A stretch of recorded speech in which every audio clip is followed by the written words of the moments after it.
అంటే ఇప్పుడు రీసెంట్గా వస్తున్న సినిమాలలో ఉన్న హీరోయిన్లు ఎవరైతే ఉన్నారో వాళ్ళు మ్యాక్సిమం కాస్త ఒక 5% వరకైనా తెలుగు వాళ్ళు ఉండడం అనేది నిజంగా అదృష్టం అనే చెప్పుకోవాలి. ఎందుకంటే ఇప్పటి వరకు ఉన్న సినిమా ఇండస్ట్రీ మొత్తం కూడా వేరే రాష్ట్రానికి సంబంధించిన వాళ్ళు ఎక్కువగా ఉండడం గమనించాం.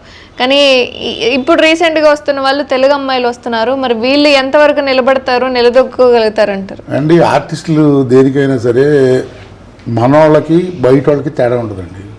ఒకటి ఏంటంటే ఇప్పుడు బయట నుంచి వెళ్ళి అందంగా ఉన్నారని చెప్పేసి మనకి నార్త్ నుంచి తీసుకొచ్చి పెట్టుకోవటం, ఈ తమిళ్లో ఉన్నారని చెప్పేసి కన్నడలో ఉన్నారని చెప్పేసి మన తెలుగులో పెట్టుకొని జరిగింది.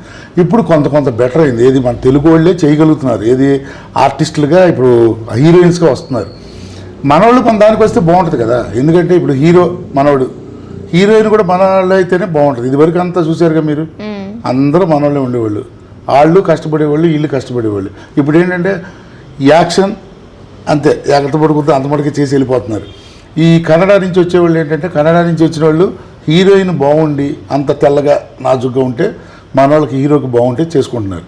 నార్త్ సైడ్ వచ్చేవాళ్ళు ఎలాగో చేస్తారు వాళ్ళు. ఇప్పుడు తగ్గింది, మన తెలుగు వాళ్ళతోనే బాగా చేస్తున్నారు, కష్టపడి తీస్తున్నారు. కానీ ఇంకా ఏంటంటే మన వాళ్ళని డెవలప్ చేయాలండి, మన తెలుగు వాళ్ళని బాగా ఎంకరేజ్ చేయాలి. ఫ్యూచర్లో తెలుగు వాళ్ళే ఉండాలి. అంటే ఏంటంటే తెలుగు వాళ్ళే ఉంటారంటే వాళ్ళు ఎంతసేపు మా వాళ్ళే ఉండాలని చెప్పేసి ఇతర పరిశ్రమలు అన్నీ కూడా పెట్టుకుంటున్నారు. మనవాళ్ళు ఏంటంటే రాట్ల పైకి, మనవాళ్ళు వాళ్ళు పెట్టుకోరు, వాళ్ళని మనం పెట్టుకుంటున్నాం.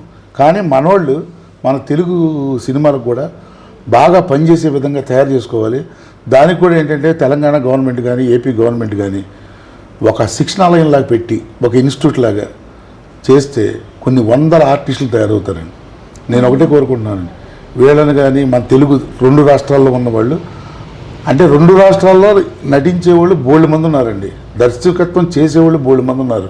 వీళ్ళకి ట్రైనింగ్ చేయడానికి ఏంటంటే ఇన్స్టిట్యూట్లు లక్షలు దొబ్బుతున్నాయి. నేను అనేది ఏంటంటే అది చేస్తారో తెలియదు, చేయరో తెలియదు, నాకు వీళ్ళు పైకి వస్తారో తెలియదు, పైకి రారో తెలియదు.